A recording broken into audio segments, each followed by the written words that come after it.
Bu Eti, Ya, oke, keberlimpahan memang tidak selalu berwujud uang gitu ya, karena betul. sebenarnya eh, kalau kita mau jeli mengamati perjalanan hidup kita, kita ini sering memiliki kebutuhan yang selalu tercukupi, tetapi memang ada banyak keinginan yang jarang tercapai.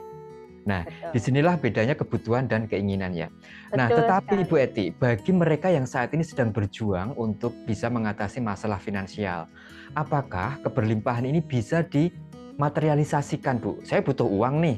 Nah, gimana nih caranya agar energi keberlimpahan ini bisa saya wujudkan dalam bentuk uang? Oke. Yuk kita sekarang mulai bahas. Terima kasih Pak Aksan. Uh, Oke, paling sederhana dari pengertian keberlimpahan adalah yang berupa materi atau uang atau finansial. Ya, hukum pertama yang itu adalah tentang hukum tarik-menarik atau law of attraction, itu yang dipahami banyak orang. Merespon. Tolong lihat apa yang sudah saya kasih highlight warna agak kuning. Merespon apapun vibrasi, merespon vibrasi Anda yang Anda pancarkan. Dan menarik kembali hal yang sama kepada Anda berkali-kali lipat, baik itu positif maupun negatif. Kita menarik, jadi hukum tarik menarik adalah merespon apapun vibrasi kita, apapun yang kita pancarkan, dan menarik kembali hal yang sama berkali-kali lipat. Saya bisa kasih semacam, pernah nggak main besi sembrani apa ya? Waktu kecil tuh suka ada besi sembrani apa ya Pak? Gunting Magnet ya. magnet ya. Pernah nggak main? Terus kita dekatkan pasir, ada yang terkena, ada yang enggak. Pernah nggak Mas Taufik? Iya. Main ya. Artinya apa ya, seperti magnet itu kalau kita mau dekatkan ke pasir besi, dia akan menempel seperti itu ya. Tapi kan tidak semua. Iya. Hanya yang ada magnetnya. Kalau nggak ada magnetnya, mengandung magnet atau ada besinya seperti itu Bu ya. Betul. Jadi ada keselarasan seperti itu Bu. Exactly. Nah, sama dengan halnya, karena sebenarnya Bapak Ibu, manusia, emosi kita itu adalah merupakan magnet, bersifat magnetik. Jadi kita menarik seperti magnet, exactly, tepat sekali seperti magnet. Jadi emosi kita yang menghasilkan energi, dan energi itu membentuk sebuah vibrasi yang memancar seperti magnet. Ketika kita memancarkan perasaan bahagia, kita akan menarik lebih banyak hal yang membuat kita bahagia. Tetapi sebaliknya, ketika kita memancarkan hal yang kita jengkel terhadap sesuatu, entah bagaimana, kita menarik lebih banyak hal lagi yang membuat kita jengkel. Nah, kita lihat apa hubungannya dengan daya tarik menarik. Ini seperti ini. Jadi seperti transmitter, seperti itu cara kerjanya. Alam semesta itu hanya merespon vibrasi Anda. Jadi kayak saya ingat selalu Mas Riko bilang, sebenarnya alam semesta itu statis. Dia hanya merespon apa yang ada dari diri kita. Maksudnya ya seperti ini. Jadi kalau kita yang sebenarnya yang progresif ya, menarik apapun yang kita fokuskan dan kita curahkan. Seperti kalau kita pakai HP atau pakai kamera motret gitu ya. Kita hanya bisa melihat apa yang kita fokuskan. Padahal ada banyak sekali di sekeliling kita. Itu sama dengan alam bawah sadar kita. Jadi alam bawah sadar itu juga memberikan vibrasi. Nah, makanya Bapak Ibu hati-hati dengan apa yang kita fokuskan dan kita curahkan. Saya kasih contoh seperti ini. Hati-hati ya terhadap ketika kita membenci seseorang, saya benci sekali sama dia. Saya boleh tanya, ini agak negatif, boleh tanya entah Pak Aksan atau Mas Taufik. Ketika kita fokus atau memberikan perhatian atau energi kita terhadap orang yang kita tidak sukai, apakah orang itu tidak ada dalam pikiran kita, atau justru orang itu menempel terus di pikiran kita? Terus-terusan menempel malah Bu. Jadi apa yang kita pikirkan hanya dia terus kan gitu. Karena karena kita fokus sama orang itu, sehingga tanpa kita sadari kita memberikan perhatian pada kita. Jadinya kita bisa suruh bikin daftar apa yang buat kita sebel, banyak, panjang sekali gitu kan, karena kita fokus. Padahal kalau kita ingin memilih hal yang baik, ya kita fokuskan hal yang baik. Itu kan teori. Pengejauhan tahan itu apa? Manifestasinya tidak semudah itu kadang-kadang, tapi bisa dilakukan. Itulah yang membuat mengapa banyak orang yang belum berhasil mewujudkannya, karena salah fokus. Nah, gimana caranya? Ini yang tanpa sengaja gitu kan? Tadi kan tanpa sengaja, tanpa kita sadari, kita fokus pada hal yang tidak kita inginkan. Misalnya mengobservasi apa yang ada, yang kita terima atau miliki. Kadang-kadang, nah ini saya juga baru baca tadi, bukan baca, saya ingatkan, saya muncul di halaman di beranda saya satu quotes dari seorang yang saya suka sekali baca bukunya. Bukunya Becoming Supernatural dari Dr. Joe Dispenza.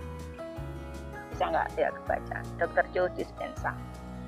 Ya, muncul saya memang pengagum dia. Ya, muncul.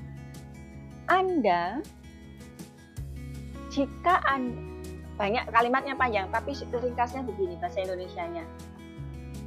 Jika Anda fokus pada apa yang Anda syukuri,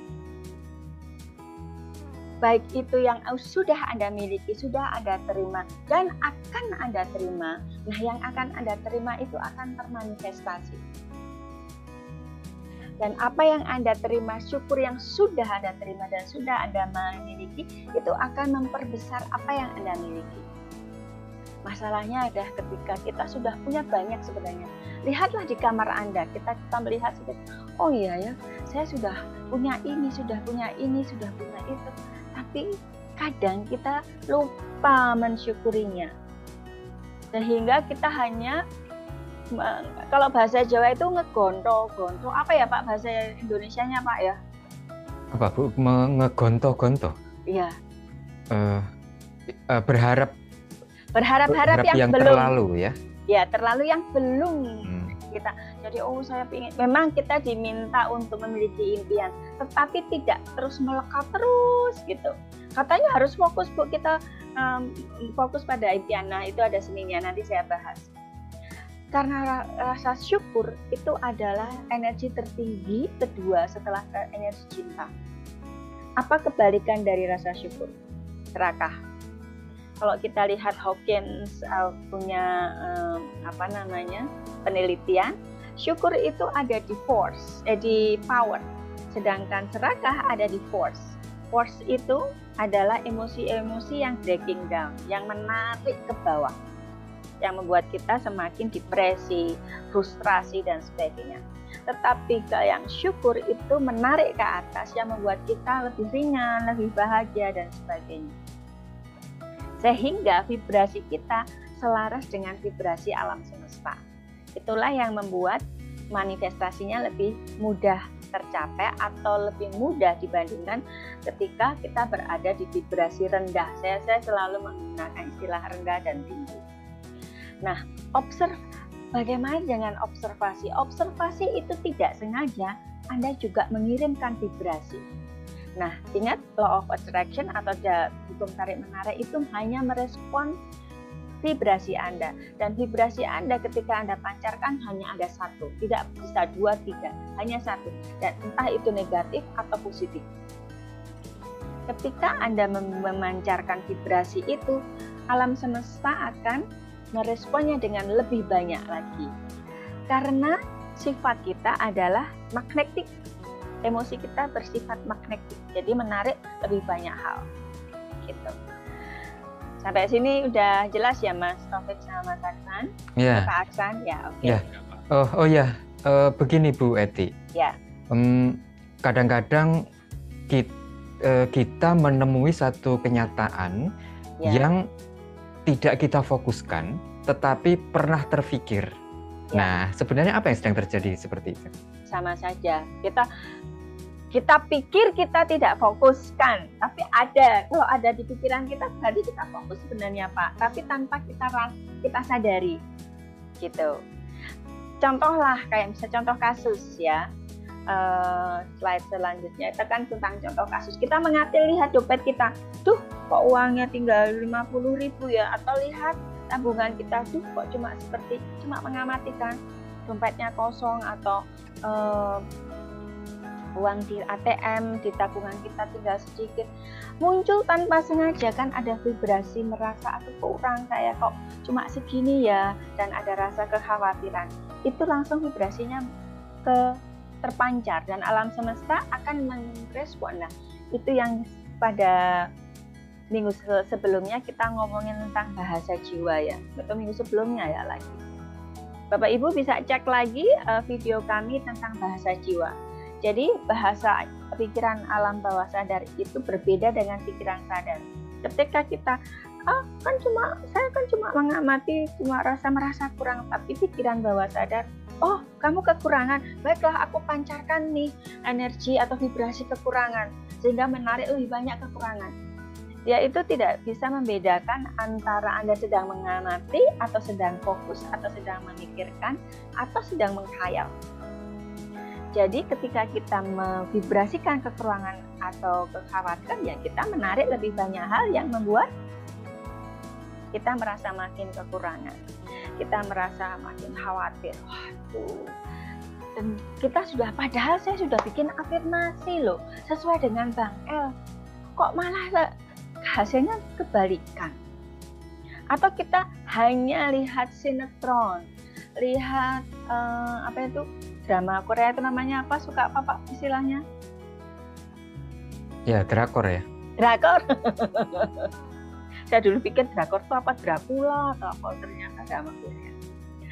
Nah, kan di situ penuh dengan saya nggak tahu sih, saya lihat cuplikannya karena ada salah satu teman saya yang sampai jam 3 pagi dia lihat drakor itu sampai, ya ampun. Dan dia kayak gini ya. Atau bahkan menyanyikan lagu yang tidak empowering, lagu patah hati, lagu merasa dikhianati, lagu yang diduakan dan sebagainya. Anda perhatikan sajalah penyanyi-penyanyi yang lagu-lagunya hits karena dia dikhianati misalnya, tentang patah hati, tentang dia hidupnya persis seperti yang dia nyanyikan karena dia begitu menjiwai. Nah, pada saat dia menjiwai itu, dia melakukan vibrasi, memancarkan vibrasi seperti yang dia katakan di lagunya. Itu banyak contoh. Demikian juga pemain film. Jadi hati-hati. Jadi kuncinya ya memang vibrasi. Makanya Bang El selalu mengingatkan kita semua, jaga vibrasi Anda. Saya tidak selalu 100% selalu setiap detik, setiap saat vibrasinya tinggi. Enggak juga Bu, Bapak Ibu saya juga masih manusia yang penuh keterbatasan. Saya bilang, ketika Bang El mengingatkan jaga vibrasi Anda, saya, iya, yang penting Anda tahu sekarang, saya sekarang sedang memancarkan vibrasi rendah. Anda langsung merubahnya menjadi vibrasi tinggi. Nah, itu namanya menerapkan, dan itu akan Anda bisa terapkan dalam kehidupan Anda sehari-hari. Pertanyaannya, bagaimana menerapkannya dalam kehidupan sehari-hari? Nah, mudah Bapak Ibu, pahami kata-kata Bapak Ibu. Maksudnya apa ya? Nah, untuk lebih, saya tidak akan detail di sini karena saya sudah bahas di video di podcast kita di live streaming Bahasa Jiwa. Bapak Ibu bisa setelah ini lihat video itu kembali, live streaming Bahasa Jiwa. Pahami apa yang kita ucapkan. Nah, seperti hindari kata-kata yang menyebabkan Anda menarik sesuatu yang bukan Anda inginkan. Misalnya ini selangsung saja Bapak Ibu bilang, jangan panik. Sebenarnya apa yang Bapak Ibu inginkan? Atau tanya kepada diri sendiri, Kalau ke anak-anaknya misalnya, le, do, ojo grusak-grusu, gitu misalnya. Itu kan pernyataan negatif, ojo grusak-grusu. Grusak-grusu ki apa Pak? Bahasa Indonesianya saya ini kok ya kadang maaf ya Bapak Ibu, maaf ya, saya kan memang asli orang Jawa, jadi kadang-kadang yang muncul bahasa Jawa. Jangan tergesa-gesa, jangan serampangan. Bapak Ibu inginnya apa? Anak-anak Bapak Ibu inginnya apa? Sabar. Yes, jadi yang sabar, yang waspada, bijaksana. Nah, katakan apa yang Bapak Ibu inginkan. Jadi di sini Bapak Ibu bisa print screen atau di foto kalau bisa. Misalnya jangan panik. Jadi apa yang saya inginkan? Oh, tetap tenang. Jadi bilang, oke, kalau ada masalah itu, oke, tetap tenang, sabar, tenang. Bukan jangan panik, jangan panik. Apa yang terjadi ketika kita terus bilang jangan panik? Ingat nggak Pak Mas Taufik? Ya, malah jadi panik. Semakin menggulung paniknya, Bu. Kenapa? Kenapa paniknya malah semakin menggulung? Karena menarik semuanya. Jadinya apa yang kita pikirkan, ya itu yang kita tarik terus menarik. Exactly. Karena alam bawah sadar kita akan mendelete kata jangan. Jadi ketika panik, Bapak Ibu seperti memberi komando ke dalam emosi Bapak Ibu, panik karena kata jangannya di-delete gitu. Tapi kalau tetap tenang, nah itu juga komando untuk alam bawah sadar kita, emosi kita untuk tenang. Jadi apapun pernyataan negatif, kemudian tanyakan. Ketika oh iya, jadi apa ya yang saya inginkan? Jadi diganti jadi pernyataan positif. Seperti saya tidak ingin klien saya membatalkan janji. Misalnya nih Bapak Ibu bergerak di bidang marketing. Lah maunya Bapak Ibu apa? Ingin klien Anda memberikan konfirmasi. Katakan saya ingin klien saya mengkonfirmasi janji. Ini yang lebih sering kita dengar. Saya nggak mau miskin, saya nggak mau gagal. Anda inginnya apa? Saya ingin kaya, saya ingin berhasil. Katakan apa yang Anda inginkan. Saya tidak mau keluarga saya berantakan. Lah, Anda inginnya apa? Saya ingin keluargaku harmonis.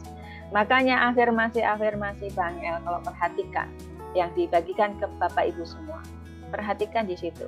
Apakah tanya ada pernyataan negatif atau pernyataan positif?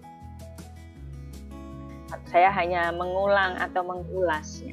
Saya kadang juga masih kadang-kadang memakai pernyataan negatif, tapi oh iya itu negatif, saya langsung rubah.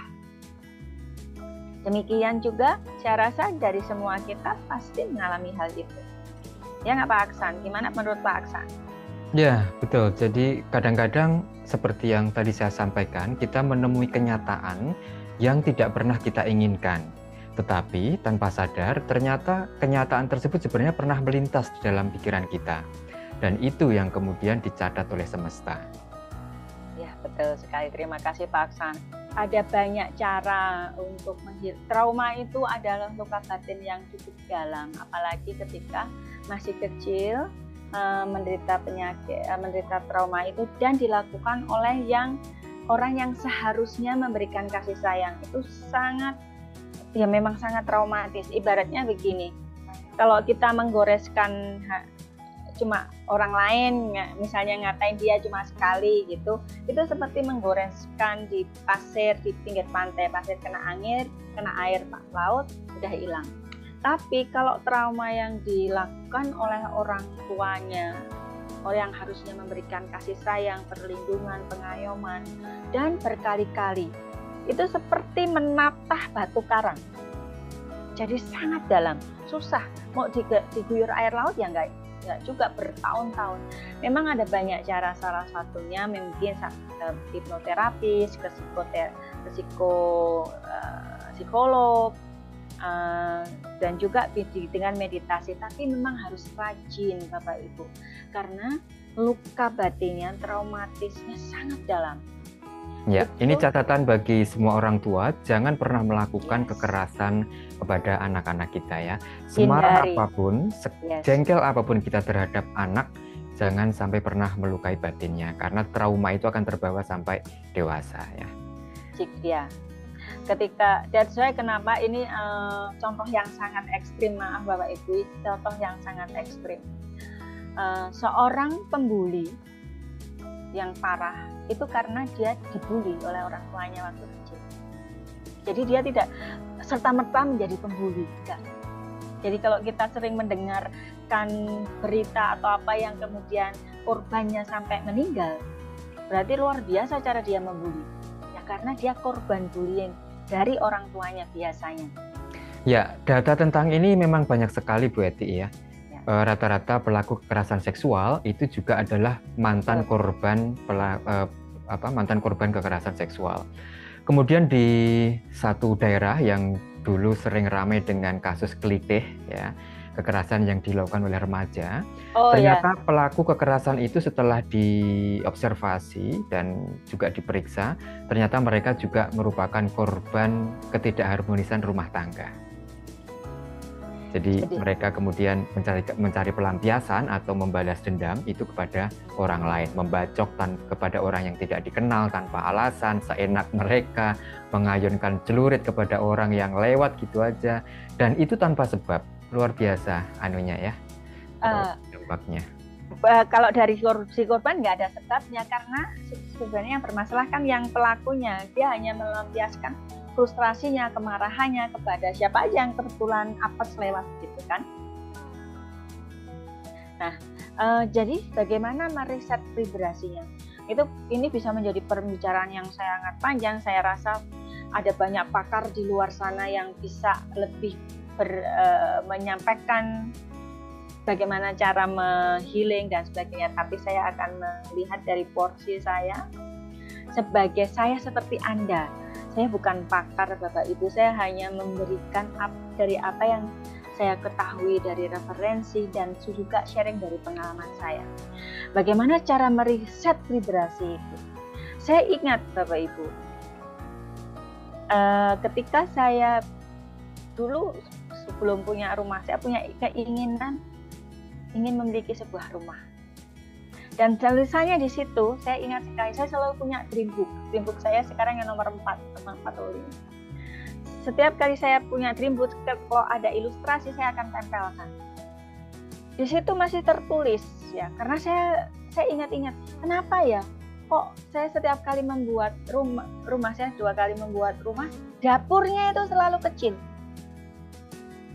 Enggak saya sengaja, dan ada satu jendela kecil yang menghadap ke tamannya juga kecil. Ternyata itu ada di buku impian saya nomor 2. Saya tulis, rumah saya dengan dapur yang kecil, dengan ada jendela di samping kiri menghadap ke taman yang kecil. Karena impiannya itu saya programkan ke otak saya, ke dalam pikiran bawah sadar, dan saya tidak pernah meriset. 2 kali saya punya rumah, 2 kali dapur saya kecil mungil, cuma 2 meter. Nah, itulah kenapa kita harus meriset vibrasi kita. Bagaimana caranya? Yaitu ini ada hubungannya dengan keberlimpahan.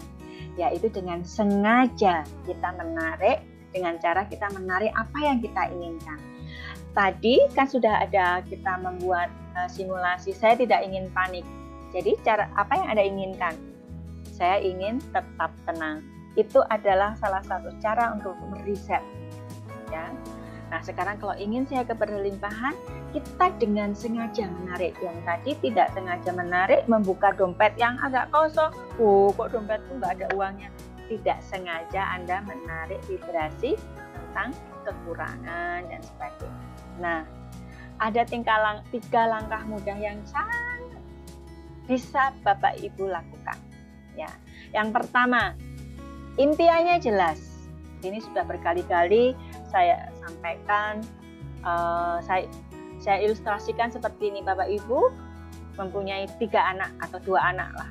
Yang pertama, dia bilang, Pak, Bu, nanti saya kalau udah SMA misalnya atau mahasiswa di luar kota, saya minta tolong dibeliin mobil atau motor ya, supaya transportasinya bla bla bla bla, motor, dia jelas.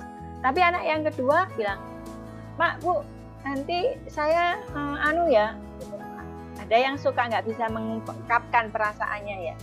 Sebagai orang tua, Anda katakanlah Anda memiliki kemampuan untuk membelikan mereka motor atau mobil. Sebagai orang tua, mana yang dia diberikan terlebih dahulu? Yang jelas meminta kepada Bapak Ibu, saya minta diberikan motor. Kalau dia bisa motor Honda Beat, gitu, oh maaf, brand, pokok motor jenis ini, nah gitulah ya. Maaf. Nanti dikat bisa nggak? Nggak promosi. Anyway, nggak apa-apa lah. Nah yang satunya nggak jelas ya, pokoknya lah Ibu tahu, Bapak Ibu tahu apa kebutuhan seorang mahasiswa yang tinggal di kos kan jaraknya 2 kilo dari ini, bla bla bla. Enggak, saya nggak tahu nak. Kamu pengennya apa? Ketika diberikan motor sepeda listrik, dia protes. Seperti itu Bapak Ibu, alam semesta juga merespon hal yang sama. Jika ingin memiliki impian, impiannya yang jelas, makanya Bangkel suka memberikan yang detail. Kalau misalnya punya sekian, untuk apa? Saya pengen punya penghasilan 5 juta misalnya per bulan. Untuk apa? Kenapa minta 5 juta? Karena begini. Nah, itu tidak apa-apa. Itu hal yang wajar sebenarnya. Yang kedua, fokus. Nah, ini dia seninya. Tadi ketika saya menjawab Pak Irwan yang melepaskan sakit hati atau kemarahan, kebencian dengan mengilustrasikan pecahan kaca, sama ketika Anda fokus, oke, saya sudah minta A, lepaskan. Setelah Anda fokus, Anda ilustrasikan, visualisasikan, kemudian Anda lepaskan ke alam semesta. Biar Tuhan yang mengatur alam semesta sedemikian rupa Anda untuk terjadinya manifestasi itu, dan Anda mengizinkannya. Yuk, maksudnya mengizinkannya apa? Ya, Bu Eti, kadang-kadang kita sulit untuk membedakan antara berimajinasi dengan berkhayal, ya. Antara memikirkan apa yang menjadi angan-angan kita dengan memfokuskan apa yang sedang kita inginkan. Bagaimana cara mengenalinya, Bu? Kalau berhayal itu Anda seperti gini. Saya berhayal seandainya saya agak mirip sih memang. Berhayal misalnya saya seorang pensiunan nih, tapi saya berhasil dan belum memiliki income saya tidak seperti saat saya masih kerja di luar misalnya, tapi saya berhayal bahwa bulan depan saya memiliki income seperti ketika saya masih memiliki income dalam dolar misalnya. Itu kan sesuatu yang tidak mungkin ya. Itu berhayal. Dan saya tidak punya alasan atau motivasi yang kuat kenapa saya ingin memiliki itu berhayal. Tetapi impian itu seperti tujuan yang Anda mau bekerja keras untuk mencapainya. Misalnya, saya ingat kata-kata Mbak Mira minggu lalu ya, atau awal minggu ini. Kalau Anda seorang misalnya guru, kemudian Anda ingin, saya punya afirmasi, punya income atau saya dapat bonus 1 miliar. Itu sesuatu yang tidak mungkin. Tapi kalau saya dapat bonus semesta 2 juta misalnya, itu 2 juta di luar gaji ya misalnya. Jadi itu tambahan karena bonus misalnya begitu. Itu sesuatu yang bisa dicapai. Caranya gimana? Karena saya ingin bonus ada 2 juta, ya saya bekerja lebih. Misalnya saya ada punya sampingan lah katakannya. Seperti siapa Pak Aksan ceritanya ibu-ibu yang punya jualan di kantinnya tuh? Iya, Bu Nia ya. Bu Nia. Bu Nia barangkali malam ini juga menyaksikan video ini. Bu Nia kan biasanya berapa? Let's say 50 tusuk setiap hari. Yeah. Tetapi karena dia punya keinginan, saya ingin minta betul-betul Tuhan, saya ingin mendapatkan bonus lebih. Dan dia melakukannya dengan sepenuh hati, dia membuat lebih dari 50 tusuk dan ternyata bisa terjual 100 tusuk. Baik. Itu achievable, tapi beyond melebihi dari the standard, the normal things, tapi melebihinya karena dia percaya bahwa dia akan bisa menjual 100 tusuk dan dia bisa menjual 100 tusuk.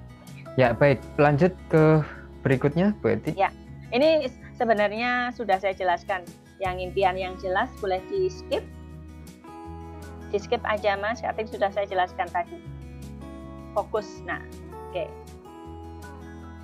Nah, Bapak Ibu tadi depan saya sudah bilang kan, Greg Braden itu yang menemukan bahwa kita memiliki emosi kita, alam bawah sadar kita memiliki energi magnetik. Itu yang besar, lingkaran yang besar itu kira-kira selebar 3 meter. Maaf, yang kecil itu sekitar 1 meter.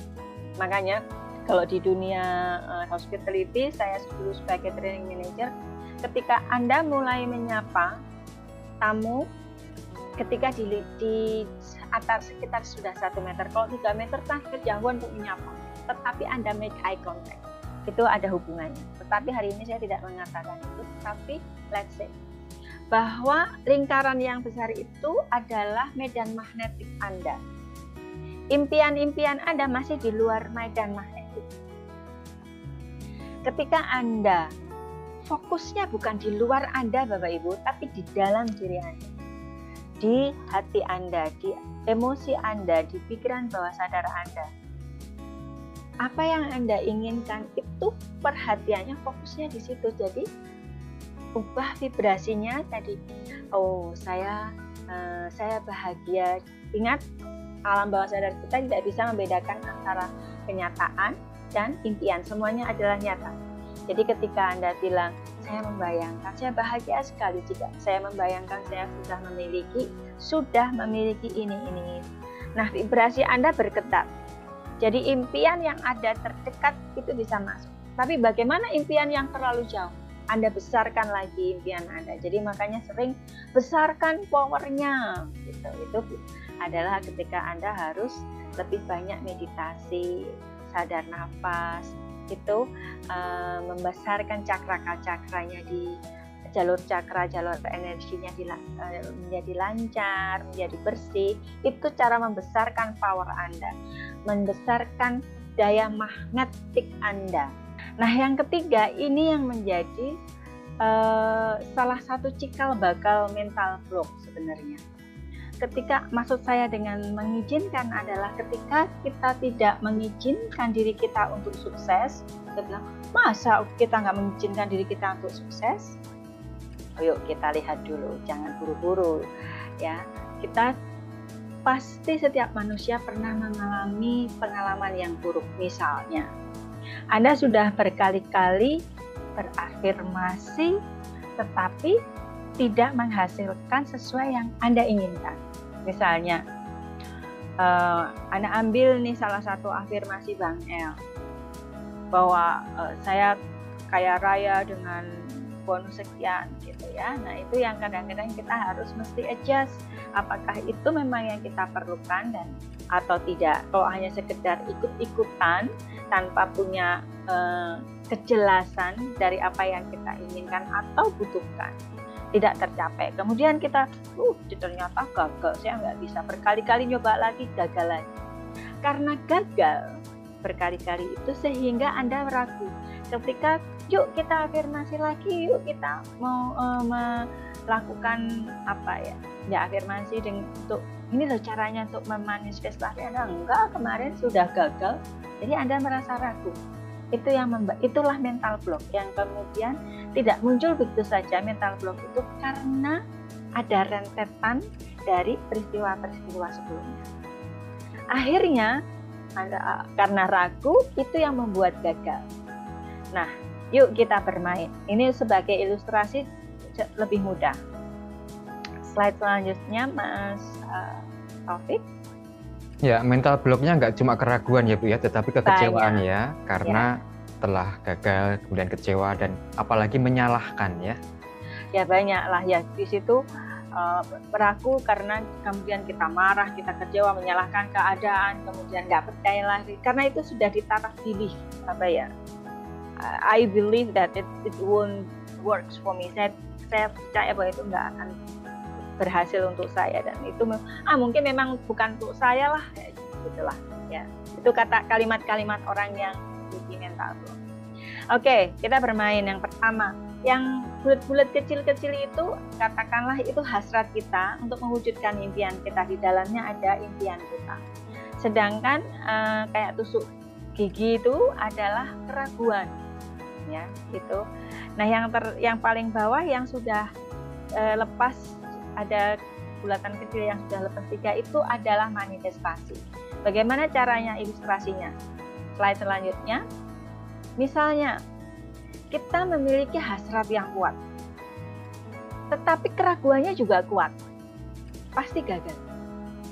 Karena keraguan itulah yang menggagalkan hasrat kita. Walaupun sekuat apapun, wah sudah sedemikian hebat Anda, sudah sadar nafas yang 21 hari healing dan sebagainya, kuat sekali. Tetapi sebenarnya ada keraguan. Itu Pak. Bisa saya pastikan 99,999% pasti gagal Bapak Ibu. Keraguan Bapak Ibu yang gagal, membuat gagal, bukan orang lain, bukan alam semesta. Jadi cek lagi apa yang menjadi keraguan itu. Nah, yang kedua, ketika Anda memiliki hasrat yang kuat tetapi sedikit keraguan, bisa terjadi, tapi lambat. Jadi tidak pakai jalan bypass. Nah, tetapi banyak juga kita melihat atau membaca di WA group yang sekarang dia melakukan afirmasi, besoknya atau dalam saat itu juga terwujud. Itu karena dia memiliki hasrat yang kuat dan sama sekali tidak memiliki keraguan. Artinya dia sama sekali percaya bulat, penuh, makanya terjadi begitu cepat. Jadi Bapak Ibu, di grup WA yang saya juga sering baca, kenapa ya kok nggak bisa seperti itu? Yang lain membuat testimoni yang gitu cepat, yang sangat dahsyat. Itu kuncinya, nggak ada rahasia Bapak Ibu. Itu saja yang mesti dipahami, keraguan. Nah, mengizinkan jika Bapak Ibu percaya. Nah, percaya itu iman ya, kalau saya bilang seperti iman. Kalau Ibu kan percaya percaya pada Tuhan ya, yang lain misalnya Anda kan nggak pernah lihat wujudnya, tapi Anda percaya bahwa Tuhan itu ada, itu iman. Seperti itu. Dan siapakah yang bisa membantu Anda mewujudkan atau termanifestasikan? Ya alam semesta, ya Tuhan lah.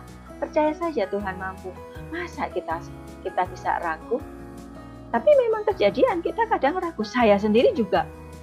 Karena beberapa kali suatu kegagalan, saya beruntung saya memiliki ilmu seperti ini, sehingga saya ingat lagi ketika saya diminta untuk berkolaborasi dengan RSN membuat presentasi seperti ini, saya bersyukur karena ini mengingatkan saya.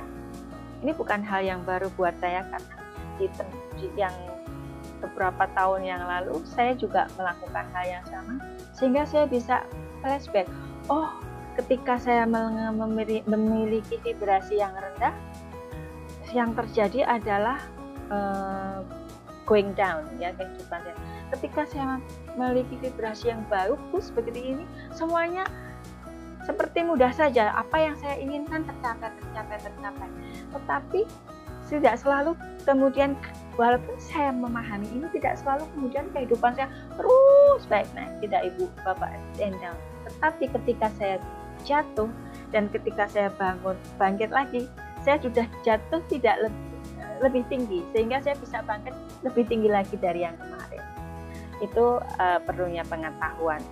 Nah, caranya mengizinkan ketika Bapak Ibu adalah leganya. Ini adalah ungkapan-ungkapan. Silakan Mas Taufik disampaikan yang setelahnya. Ini adalah ungkapan-ungkapan yang orang sudah mengizinkan dirinya untuk berhasil, dirinya menerima keberkahan, menerima keberlimpahan. Saya dengan sadar, yang tadi kan kadang tidak sadar, ini sadar. Dengan sadar, Bapak Ibu mengizinkan diri. Memiliki saya senang, atau saya tahu bahwa saya suatu saat akan memiliki atau melakukan atau mengerjakan. Anda percaya masalah termanifestasinya itu masalah waktu. Nah, gimana dong melepas mental block? Ya, tunggu minggu depan ya, kita akan membahas hal itu ya, Pak Aksan. Makanya tadi Bang El bilang, besarkan power. Di slide selanjutnya, Mas Taufik. Lagi. Yes. Ini yang tadi Bang El bilang, besarkan powernya. Nah, itu saja Pak Aksan, sharing dari saya. Semoga semua hidup sehat dan berbahagia. Ya, terima kasih sekali Ibu Eti Rihana sudah membabar tentang pentingnya vibrasi untuk menjadi energi tarik-menarik ya, menarik vibrasi positif dan juga menggetarkan vibrasi positif untuk keberlimpahan kita. Nah, para pemirsa, ini adalah serial keberlimpahan yang akan selalu hadir 1 pekan sekali. Sampai bertemu lagi di lain kesempatan. Assalamualaikum warahmatullahi wabarakatuh. Om Swastiastu. Rahayu.